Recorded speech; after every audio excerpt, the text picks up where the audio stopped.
কিন্তু আমি ছোট মানুষ, আল্লাহ মাফ করুক, আল্লাহ মাফ করুক। আমি একটা কর্মসূচি দিয়ে দিছি। আমি বলছি এই বাউল আবুল সরকারকে যদি মুক্তি দেওয়া হয়, শাস্তি না দেওয়া হয়, আগামী 1 ডিসেম্বর মানিকগঞ্জ আদালত চত্বর ঘেরাও করা হবে ইনশাআল্লাহ। আমি নিজে মানিকগঞ্জ যাব, মানিকগঞ্জ আদালত চত্বরে মানিকগঞ্জের জনগণকে লাইভে এসে বলেছি আপনারা উপস্থিত থাকবেন।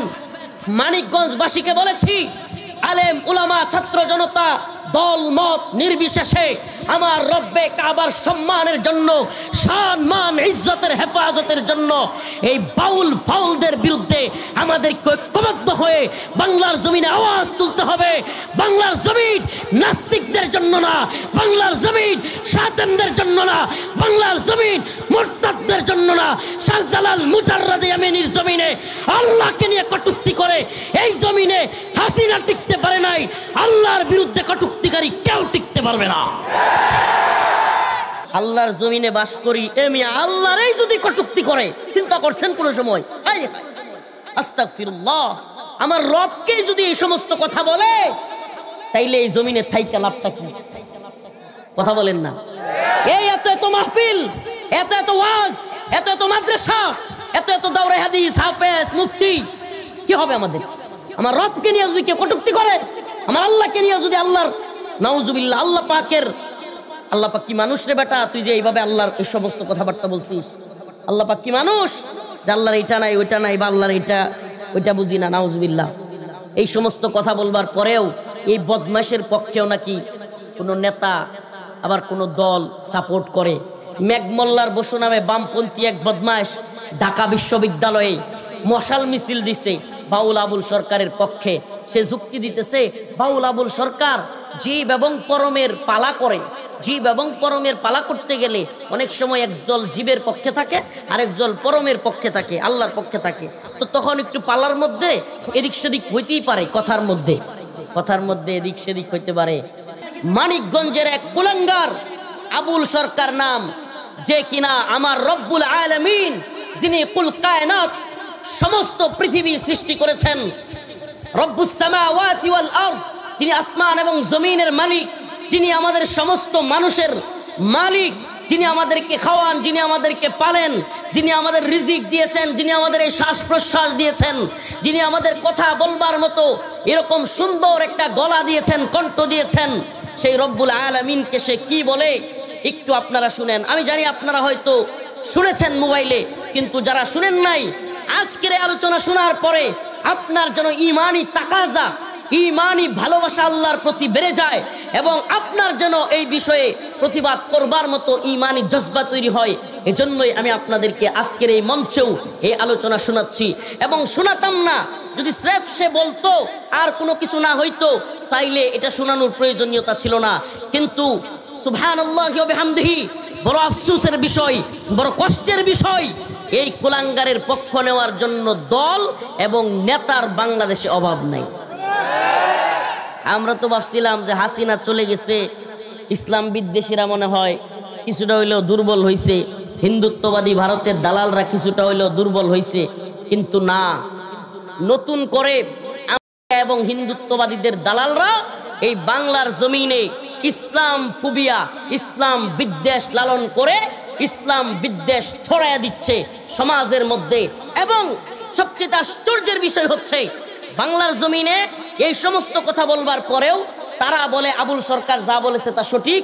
এইটা হলো বাক স্বাধীনতা, নাউজুবিল্লাহ। আপনারা কথাটা একটু শুনেন, তারপরে ইনশাল্লাহ আমি আলোচনাটা আপনাদেরকে আবারও করতেছি যে কেন এই আলোচনাটা আজকে খুব জরুরি। আল্লাহ বলছেন, কুল আবিল্লাহি ওয়া আয়াতিহি ওয়া রাসূলিহি কুনতুম তাস্তাহজিউন, তোমরা কি আল্লাহ, তার রাসূল এবং তার কিতাব নিয়েও মজা করো? তাইলে শুনে রাখো, লা তা'তাদিরু। এই যে আজকের আলোচনা শুনলেই আল্লাহ পাক যে বলছেন লা তা'তাদিরু, কোনো উযর চলবে না, এই কথা শুনলেই বুঝে আসবে। দেখেন কি বলছে, আল্লাহর কথার কোনো গোয়া মাথা আমি কিছুই পাই না।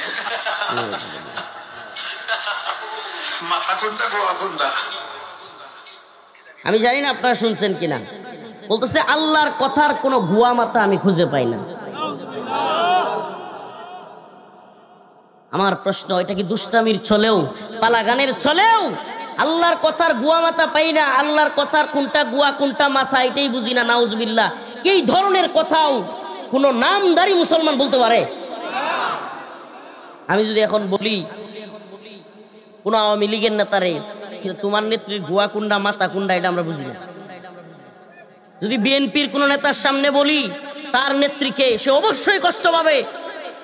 এই এনসিপি কিংবা আরো যত দল আছে, এদেরকে যদি এদের বড় নেতা কিংবা এদের বাবার কথা বলা হয় যে তোর বাপের গুয়া কুন্ডা আর মাথা কুন্ডা আমি কিছুই বুঝি না, তার বাবাকে বললেই সে কষ্টে এই লোককে তরবারি দিয়ে মারতে আসবে। কত সত্য না মিথ্যা? অথচ আমার রব, রব্বে কাবা, যার কাছে আমাদের জীবন, যার কাছে আমাদের মৃত্যু, যার কথায় আমাদের জান্নাত, যার কথায় আমাদের জাহান্নাম, আরে পুরো পৃথিবী যদি আমার বিরুদ্ধে চলে যায়, এই পুরো পৃথিবী মিলে আমার মাইরে ফেলতে পারবে, এর চেয়ে বেশি কিছু? এই পুরো পৃথিবী মিলে আমাকে মারতে পারবে, শহীদ করতে পারবে, কিন্তু আমার আল্লাহ যদি আমার ক্ষমা করে দেয়, আমার জান্নাত দিবে। তাইলে আমার যেই রব সবকিছু করবেন, সেই রবকে বলতেছে আল্লাহর কথার আমি বলতেও তো লজ্জা লাগে, নাউজুবিল্লাহ। আপনারা শুনলে আশ্চর্য হবেন।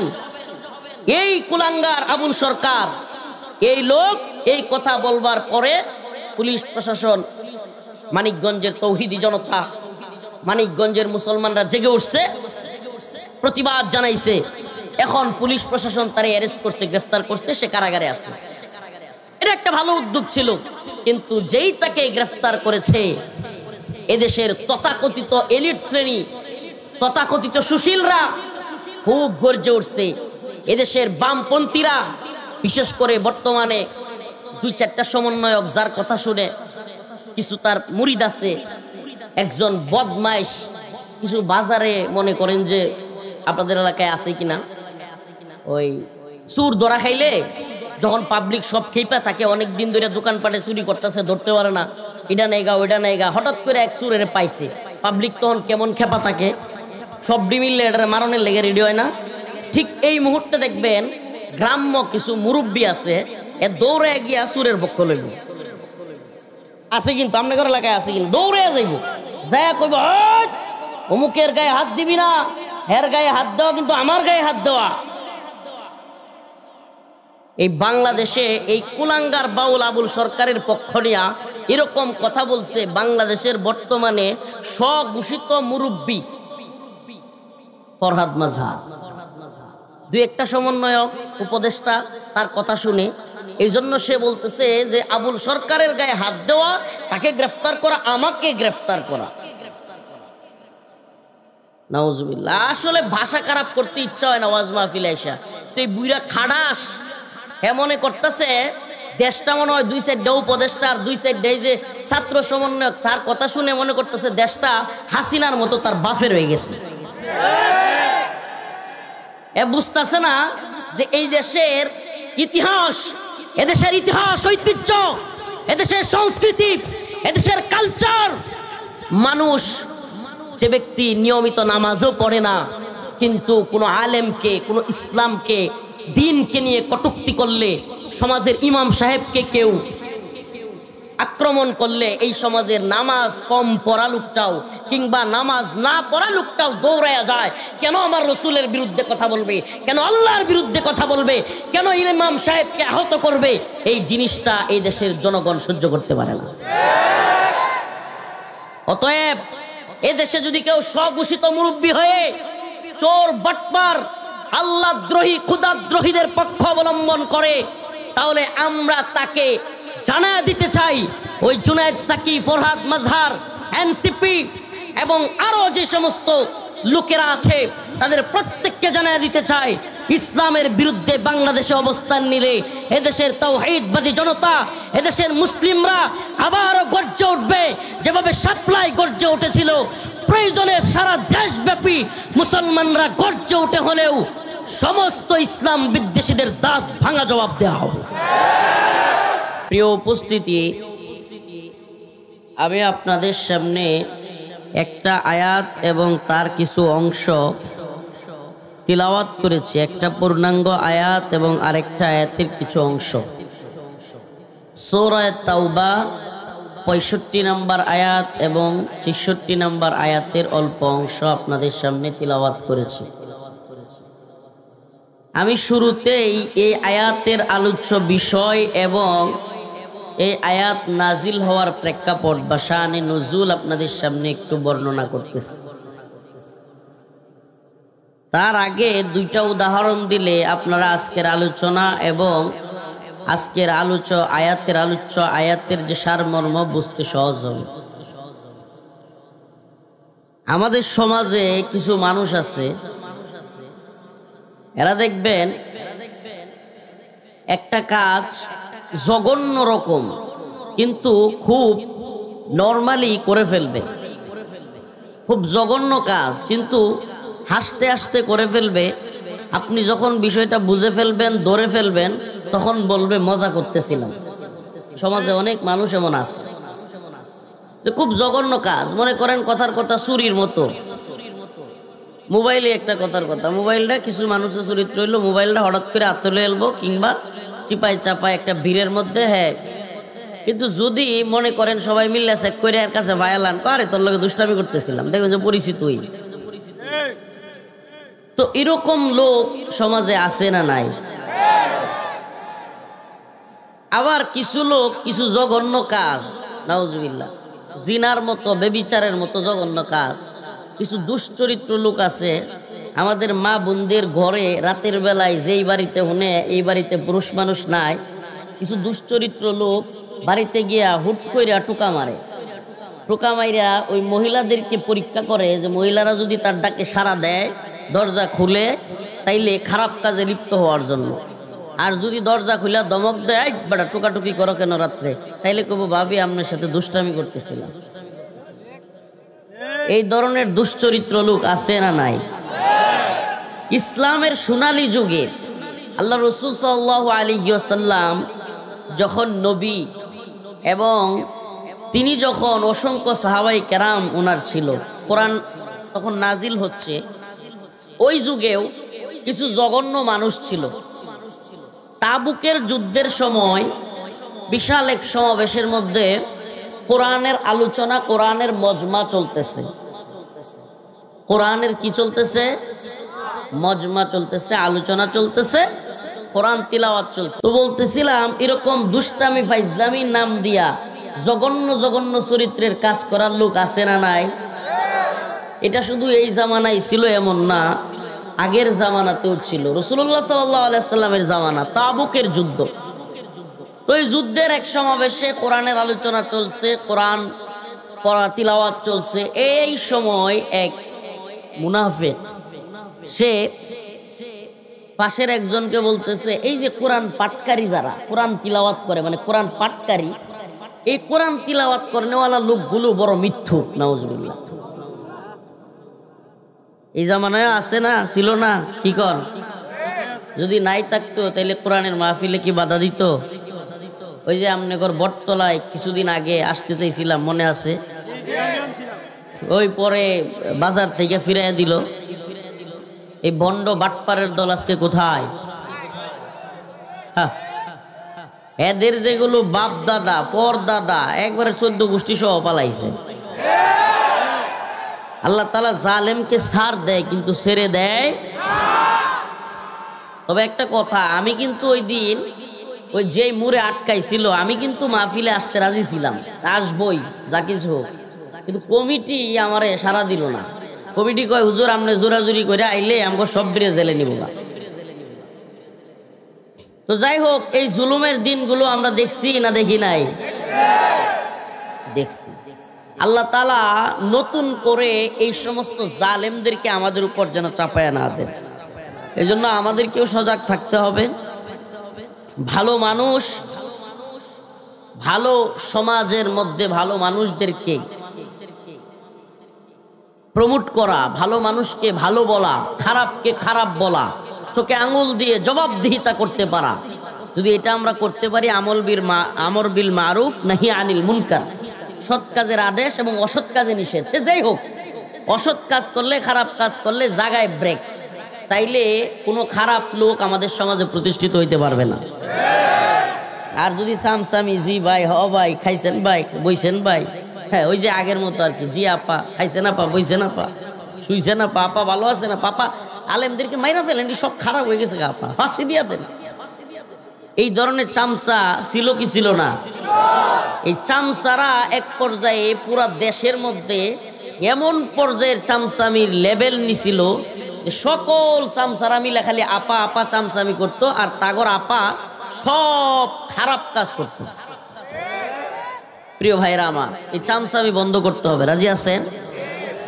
স্থানীয় নেতা থেকে নিয়ে একবারে টপ লেভেল সব জায়গায় চামচামি কমাই দিতে হবে। আপনি যখন সৎ হবেন, আপনি যখন আদর্শবান হবেন, তখন আপনার নেতাও আদর্শবান হবে। আর আপনি যখন চামচামি চাটুকারিতায় লিপ্ত হবেন এবং আপনি যখন দুর্নীতি, অনিয়ম, সুদ, ঘুষ, খারাপ কাজ সবকিছুতে জড়িত হবেন, তখন দেখবেন সমাজের নেতৃত্ব খারাপ লোক তৈরি হবে। ইন্নাল্লাহা লা ইউগাইয়িরু মা বিকওমিন হাত্তা ইউগাইয়িরু মা বিআনফুসিহিম। আল্লাহ তাআলা ততক্ষণ কোন জাতিকে পরিবর্তন করেন না যতক্ষণ না ওই জাতি পরিবর্তন না হয়। তা আমাদের নিজেদের পরিবর্তন হইতে হবে, ঠিক আছে ইনশাআল্লাহ। তো তাবুকের যুদ্ধে ওই ভণ্ড বলতেছে যে এই কোরআন পাঠকারীরা হলো পেটুক, এরা মিথ্যুক, এরা হলো ভীতু, নাউজুবিল্লাহ।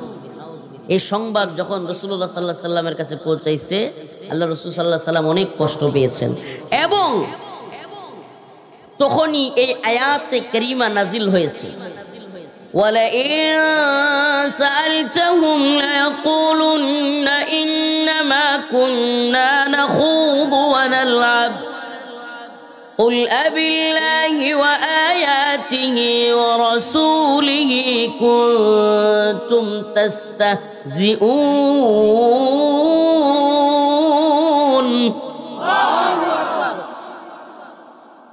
আল্লাহ রাব্বুল আলামিন বলেন, ওই যে যেই লোকটা পেটুক বলেছে, যেই লোকটা কোরআন তিলাওয়াতকারীদেরকে, আলেমদেরকে, উলামায়ে কেরামকে ব্যঙ্গ বিদ্রুপ করেছে, কিংবা ওই সময় পয়গম্বর সরদারে দো আলম মুহাম্মদ আরবি সাল্লাল্লাহু আলাইহি ওয়াসাল্লাম কোরআন তিলাওয়াত করতেন, সাহাবায়ে কেরাম কোরআন কারীম পাঠ করতেন, তাদেরকে সে বলেছে মিথ্যাবাদী, নাউজুবিল্লাহ। যখন এই আয়াতে কারীমা নাজিল হলো, وَلَئِنْ سَأَلْتَهُمْ لَيَقُولُنَّ إِنَّمَا كُنَّا نَخُوضُ وَنَلْعَبُ, আপনি যখন তাদেরকে জিজ্ঞেস করবেন, ওই যে সূরা বন্ড চুরি করতে গেছে, ধরা খাইছে, কি আরে আমি তো দুষ্টামি করতেছিলাম, নিতাম না। আবার ওই যে মহিলাদের ঘরে গিয়া ফাঁকফু করে, নাউজুবিল্লাহ। কারণ আমাদের মা বোন যখন জুতা নিয়ে বাইরেছে, কয় না ভাবি দুষ্টামি করতেছিলাম। তো আল্লাহ পাক বলে দিচ্ছেন, ওই শ্রেণীর যেই লোক কোরআন তিলাওয়াতকারীদেরকে মিথ্যাবাদী বলছে, কোরআন পাঠকারীদেরকে পেটুক বলেছে, ভীতু বলেছে, আল্লাহ পাক বলতেছেন, হে আমার নবী, হে আমার প্রিয় বন্ধু, ওয়ালা ইন সালতাহুম, আপনি যখন তাকে প্রশ্ন করবেন, লা ইয়াকুলুন্না ইন্নামা কুন্না নাখুদু ওয়া নালআব, সে বলবে, ইয়া রাসূলুল্লাহ, আমি তো মজার ছলে দুষ্টামি করতেছিলাম। আমি কি করতেছিলাম? আপনারা দেখেন কিনা, আপনাদের এলাকায় হয় কিনা জানি না, আমাদের সমাজে এক সময় নাউজুবিল্লাহ যাত্রা পালা নামে বাউলদের বিভিন্ন রঙ্গমঞ্চ হইতো, একজন আর একজনের ইচ্ছা মতো বাজে কথা বলতো, কোরআন হাদিস নিয়ে বাজে কথাবার্তা বলতো। আমাদের আলহামদুলিল্লাহ আমাদের সমাজ সচেতন হওয়াতে এখন ওরকম নাই, কিন্তু কিছু কিছু এলাকায় এখনো আছে। এই বাউলরা কোরআন সুন্নাহ নিয়ে ইচ্ছা মতো মিথ্যা কথা বলতো, আলেম উলামাদেরকে নিয়ে, রাসূল সাল্লাল্লাহু আলাইহি সাল্লামকে নিয়ে, এমনকি খুদ আল্লাহ রাব্বুল আলামিনকে নিয়ে বাজে কথা বলতো, আছে না নাই? এদেরকে যদি কোনোদিন আপনি শক্ত করে 4-5 জনের দইরা কোন যে তোর পেটটা গালায় এলাম উল্টা পাল্টা কথা কষ্টি লেগে আপনি ধরবেন, এরা বলবে লা ইয়াকুলুন্না ইন্নামা কুন্না নাখুদু ওয়া নালআব, আরে আমরা তো মজা করতেছিলাম, দুষ্টামি করতেছিলাম। দৌড়ায় গেছে ওই তাবুকের যুদ্ধের যে বদমাইশ মুনাফিক, দৌড়ায় গেছে রাসূলুল্লাহ সাল্লাল্লাহু আলাইহি ওয়াসাল্লামের কাছে। রাসূলুল্লাহ সাল্লাল্লাহু আলাইহি ওয়াসাল্লাম এক উটের পিঠে আছে, আমি হাদিসের আলামতটা যদি দেখাইতে পারতাম, উটের পিছে রাসূল সাল্লাল্লাহু আলাইহি ওয়াসাল্লাম যাচ্ছে, সে উটের মধ্যে দৌড়া এভাবে দৌড়ায় যাচ্ছে, পাথরের মধ্যে তার শরীরে বাড়ি লাগতেছে, তাও সে বলতেছে, ইয়া রাসূলুল্লাহ, আমি তো মজা করতেছিলাম, আমি তো দুষ্টামি করতেছিলাম। যখন ধরা খেয়ে গেছে, আল্লাহ আয়াত নাজিল করে বলছে, সুবহানাল্লাহ, মানে তার জন্য আল্লাহ পাক আয়াত নাজিল করে দিছে। আল্লাহর রাসূল তখন কোনো কিছু না বলে ওই আয়াত তিলাওয়াত করলেন, কুল আবিল্লাহি ওয়া আয়াতিহি ওয়া রাসূলিহি, কুল আবিল্লাহি ওয়া আয়াতিহি ওয়া রাসূলিহি কুনতুম তাস্তাহজিউন। আল্লাহর রাসূল আল্লাহ পাকের পক্ষ থেকে আয়াত তিলাওয়াত করে তাকে জানায়া দিলেন, কুল আবিল্লাহি ওয়া আয়াতিহি, তাহলে তুমি কি আল্লাহ এবং তার আয়াত ওয়া রাসূলিহি এবং তার রাসূলকে নিয়ে দুষ্টামি করতেছিলে? দেখছেন আল্লাহ রাসূল সাল্লাল্লাহু আলাইহি ওয়াসাল্লাম কি শক্ত, মানে আল্লাহ পাক কি শক্ত কথা। কুল আবিল্লাহি ওয়া আয়াতিহি ওয়া রাসূলিহি কুনতুম তাস্তাহজিউন, যে তুমি কি আল্লাহ তার রাসূল কিংবা তার কিতাব কোরআন কে নিয়েও দুষ্টামি করো? লা তা'তাদিরু লা তা'তাদিরু ক্বাদ কাফারতুম বা'দা ঈমানিকুম, কোনো উযর পেশ করিও না। তুমি যে রাতের বেলায় দরজায় টোকা দিয়েছো, কোনো উযর পেশ করিও না, তুমি লুচ্ছা। তুমি যে আল্লাহর রাসূলকে, সাহাবায়ে কেরামকে, কোরআন তিলাওয়াতকারীদেরকে, আলেমদেরকে ব্যঙ্গ বিদ্রুপ করেছো। লা তা'তাদিরু ক্বাদ কাফারতুম বা'দা ঈমানিকুম, তুমি ঈমান আনার পরে কুফরি করেছো। তুমি আর মুমিন নও, তুমি মুনাফিক কাফের। আজকের পৃথিবীতেও আমি এই আলোচনা কেন টেনেছি আপনাদেরকে বলি। আজকের পৃথিবীতেও কিছু ভণ্ড আউল ফাউল বাউল এখনো পর্যন্ত এরা আজকের পৃথিবীতেও মুসলিম উম্মার ঈমান হরণ করার জন্য যথাসম্ভব চেষ্টা করে যাচ্ছে। এই আউল ফাউলরা আপনারা জানেন কিনা, অবশ্যই এই জামানা গ্লোবালাইজড, পুরো পৃথিবী একটা গ্রামের মতো। পৃথিবীর যে কোনো এক কোণে কোনো ঘটনা ঘটলে সাথে সাথেই সকলের ফোনে ইন্টারনেটের মাধ্যমে সেটা ছড়িয়ে যায়, ভাইরাল হয়ে যায়। তো আপনারা হয়তো দেখে থাকবেন, আল্লাহ রাব্বুল আলামিন বলেন, লা তা'তাদিরু ক্বাদ কাফারতুম বা'দা ঈমানিকুম। আল্লাহ পাক বলেন, লা তা'তাদিরু, কোনো উযর পেশ করবা না। ও আবুল সরকার, কোনো উযর পেশ করবা না। তুমি আল্লাহ এবং তার রাসূলকে নিয়ে এই ধরনের বক্তব্য দেওয়ার কারণে আল্লাহর মুফতি কে? সুবহানাল্লাহ। এই ফতোয়ার মুফতি কে? লা তা'তাদিরু ক্বাদ কাফারতুম বা'দা ঈমানিকুম। ঈমান আনার পরে তুমি আল্লাহকে নিয়ে, রাসূলকে নিয়ে তাচ্ছিল্য করার দ্বারা তুমি কাফের হয়ে গেছো। এই ফতোয়া কার? যদি এভাবেই আল্লাহ এবং রসুলকে নিয়ে ইচ্ছা মতো কথাবার্তা বলতে থাকে, আমি একটা শোনাইলাম আপনাদেরকে, এখন এইভাবে মাইকের সামনে শোনাইলে এই আবুল সরকারের বক্তব্য অনেকগুলো শোনাইতে হবে। এত খারাপ এবং বিশ্রী বক্তব্য এই আবুল সরকার দেয়। এক জায়গায় বলতেছে জালালউদ্দিন রুমি উনি নাকি কোন পাগলার কাছে গেছে, পাগলা বাবার কাছে। এখন জালালউদ্দিন রুমিরে নাকি ওই পাগলা বাবা মুরিদ করে না।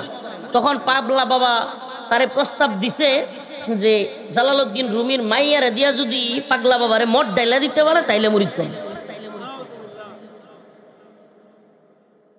মানে এদের অবস্থা হইলো অনেকটা, আপনি করে বলি গ্রামের মানুষ তো বুঝবেন, এদের অবস্থা হইলো অনেকটা গ্রাম্য কিছু মুরব্বী আছে, এরা হইলো সব জানতা মাতাব্বর, শাস্টলো বইলে দুনিয়া সব খবর হেডায়। হ্যাঁ, মনে করেন মাঝে মাঝে আপনার নেতা আছে যে কাইসার কামাল সাহেব, তার নমিনিও বাতিল করে দেয়। মানে হ্যাঁ শাস্টলে বলে হ্যাঁ এমন বড় নেতা যে এর লোকে মনে হয় ওপেনলি ভারপ্রাপ্ত চেয়ারম্যান সাহেবের কথা হইতেছে, তার ভাব সাবটা এরকম। এরকম আছে না কিছু ফাও মাতবর। তো এই ফাও মাতবর গুলো যেরকম আপনার ইচ্ছা মতো বাজারে কথাবার্তা কয়, যার কথা দুই আনা মূল্য নাই। কিছু মানুষ আছে ভদ্রলোক চাকাইতে গেলে ওরে দেখলে উঠা জায়গা, কারণ এর লোকে সাফা করবো কাটা আছে না নাই? হ্যাঁ, বিরাট জানতা। তো এই ধরনের সব জানতা মাতাব্বর যেগুলো বদমাইশ, এগুলোই হয় বাউল। আপনাদেরকে একটা তথ্য দিয়ে অবাক হয়ে যাবেন, আপনারা প্রয়োজনে খোঁজ খবর নিবেন। বাউলদের এটা ইসলাম ধর্মের বাহিরে, নাউজুবিল্লাহ, এরা আরেক ধর্মের লোক। হুজুর কি কর? বাউলদের ধর্ম হলো, বাউলদের ধর্ম মতে পরকিয়া হইলো শুধু বৈধ না, পরকিয়া হইলো সবের কাজ। নাউজুবিল্লাহ, পরকিয়া বুঝেন? মানে এক বেটার বেডি আরেক বেটার বেডি লয়ে জায়গা, মানে কার বেডি কোনটা কায় কোন গলির বাসুর কি খবর নাই। বাউলদের, আপনারা হাসতেছেন কেন? খবর নেন, আমি অথেন্টিক নিউজ বলতেছি। বাউলদের কার বউ কার খেদমত করতেছে, বাবার খেদমত, এটা নাকি বিরাট সওয়াব। এবং নাউজুবিল্লাহ, তারা নাকি ওই যে এক বউ আর এক বেটার লগে গিয়ে শুয়া ওই অন্তিম মুহূর্তে নাকি তাদের পরম সত্তা হাজির হয়ে যায়। মানে লুচ্চালা ফাঙ্গাদের ধর্ম। এদেশে যতগুলো বন্ডের মাজার আছে, একটা কথা মনে রাখবেন, যদি গাঁজা আর এই নারীদের উলঙ্গ নাচানাচি উল্টাপাল্টা নাচানাচি আর শিরিক না থাকতো, গাঁজা না থাকতো, তাইলে এদের কোনো দরগা মাজার একটা থাকতো না। এগুলাতে মানুষ যাই হলো এই সমস্ত গাঁজার কলকি টান দিতে। ভাই আমনে ঘর বাজারে যদি ওপেন দোকানে বইয়া গাঞ্জাটা নেই মাদ্রাসার সামনে পিডিয়া তক্তা বানায় হতো না? গাঞ্জা খাওয়ার তো সুরতি না, গাঞ্জা খাইলে এক এলাকার গন্ধ আরেক এলাকার জায়গা, কারণ গাঞ্জা খাওয়ার তো কোনো বৈধ সুরত নাই। এই জন্য কিছু দরগা বানাইছে এরা, কিছু মাজার নাম দিয়া, পীর অলিয়া উলিয়ার নাম দিয়া এরা ওই সমস্ত জায়গায় গিয়া বৈধ পন্থায় গাঁজা টানে।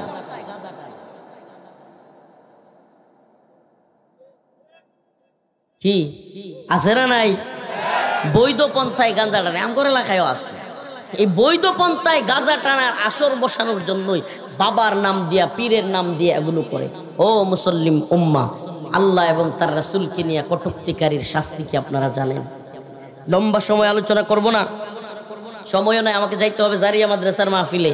আমাদের এই অঞ্চলের সর্ববৃহৎ একটা মাদ্রাসা জারিয়া মাদ্রাসা। তো ওখানে আমার বাড়ির পাশে আমি ওই মাদ্রাসার ছাত্র ছিলাম। তো হুজুরে বলছিলাম, হুজুর হয় আমার 10টার দিকে দিয়ে দেন, নাইলে 12টায় দেন, ওটা কইরে আসি। হুজুর রাজি না, হুজুর এনে শোয়ায় রাখছে, হুদায় ঘুমায় পড়ছিলাম, ঘুমায় ওয়াজমা ফেলাইছিলাম। তো আবার আসতেছি ইনশাল্লাহ, হয়তো আপনাদের নেতার মাদ্রাসায় উনি দাওয়াত দিয়েছেন, ব্যারিস্টার সাহেব দাওয়াত দিচ্ছেন। কত তারিখ জানি? 26 তারিখ মনে হয়। হ্যাঁ সবাই জানে, 26 তারিখ ইনশাল্লাহ আসতেছি, দেখা হবে। তো একটু আল্লাহ এবং তার রাসূলকে নিয়ে কটূক্তি করলে শাস্তি কি, এইটা একটু আপনাদেরকে জানাই, আমি আলোচনার শেষ দিকে যাব। প্রিয় ভাইরা আমার, বন্ধুগণ আমার, মুহাম্মদ বিন মাসলামা রাদিয়াল্লাহু আনহু আল্লাহর নবীর এক সাহাবী। সুবহানাল্লাহ। অনেকে সুশীলরা আছে দেখবেন বলে যে আচ্ছা হুজুর আপনারা এত লাফান কেন, আপনারা এত কষ্ট পান কেন? আল্লাহর রসুল কি জীবনে কোনোদিন কাউরে মারতে কইছে? আল্লাহর রসুল কি মারামারি পছন্দ করতেন? এইগুলা কি ইসলামে চলে? কিছু সুশীল আছে না নাই? বলে কি বলে না? আল্লাহর রসুল সাল্লাল্লাহু আলাইহি ওয়াসাল্লামকে কষ্ট দিত ইহুদিদের এক নেতা, নাম হলো কাব বিন আশরাফ। কি নাম? কাব বিন আশরাফ। আল্লাহ রসুলকে কষ্ট দিত। আল্লাহ রসুল সাল্লাল্লাহু আলাইহি ওয়াসাল্লামের বিরুদ্ধে কবিতা বানাইতো, কবিতা আল্লাহ রসুলকে নিয়ে কটূক্তি করে, ব্যঙ্গ করে কবিতা বানাইতো। রাসূলুল্লাহ সাল্লাল্লাহু আলাইহি ওয়াসাল্লাম শুইনা কষ্ট পাইলেন, সাহাবাই কেরামকে ডাকলেন, হে আমার সাহাবারা, তোমাদের মধ্যে কে আছো যে এই কাব বিন আশরাফকে কতল করবে, হত্যা করবে? সুবহানাল্লাহ বলবেন। বুখারী শরীফের হাদিস, সুস্পষ্ট যে আল্লাহ রসুল নির্দেশনা দিচ্ছেন। এর চেয়ে বড় আর কিছু আছে? ও মুসলমান ইমানদার, এক্ষেত্রে আমাদেরকে খুব সতর্ক থাকতে হবে। আমারকে নিয়ে কথা বলো, আমার বাবাকে নিয়ে কথা বলো, আমার ভাইকে নিয়ে কথা বলো, আমার নেতা, আমার নেত্রী কিংবা আমার দল নিয়ে কথা বলো, আমার অন্তরে আঘাত লাগবে না। আমার জমিন নিয়ে কথা বলো, এত আঘাত লাগবে না। কিন্তু সাবধান, যদি আপনি আমাকে নিজেকে ইমানদার দাবি করেন, তাহলে অবশ্যই অবশ্যই আপনার বাবা মা ভাই বোন এমনকি নেতা দলের চাইতেও আমার আল্লাহ এবং তার রাসূলকে যদি কেউ গালি দেয়, কটূক্তি করে, আপনার অন্তরে তার চাইতেও ভয়ঙ্কর বেশি আঘাত লাগতে হবে। তাইলে বোঝা যাবে যে আপনার আমার অন্তরে প্রকৃত ঈমান আছে। ঠিক কি ঠিক না? আজকে যে আলোচনা আপনাদেরকে শুনাইলাম, যে লোক বলতেছে, যে লোক এরকম জঘন্য কথা বলতেছে, যে আল্লাহর কথার কি নাই, নাউজুবিল্লাহ, আমি ছোট মানুষ, আমি অদম, এখন তো সব আল্লাহ মাফ করুক রাজনৈতিক নেতা দায়িকা নিয়ে আমার হুজুররাও যারা রাজনৈতিক দল টল করে, ভোট আর জোট নিয়ে তারা খুব ব্যস্ত, আল্লাহরে সময় দেওয়ার মতো সময় নাই। নাউজুবিল্লাহ, আল্লাহ হেদায়েত দান করুক। আল্লাহর কটূক্তিকারী এই বাউলদের নিয়ে কথা বলবার মনে হয় ওনাদের সময় নাই, ভোট আর জোট নিয়ে ব্যস্ত। কি আর অন্যান্য দল রে ওনারা কিছু কইব? যে শুরু করছে খেলাফত আর জমিয়ত, তারা মারামারি করি তো সময় পায় না। ইসলাম কায়েম হইতেছে।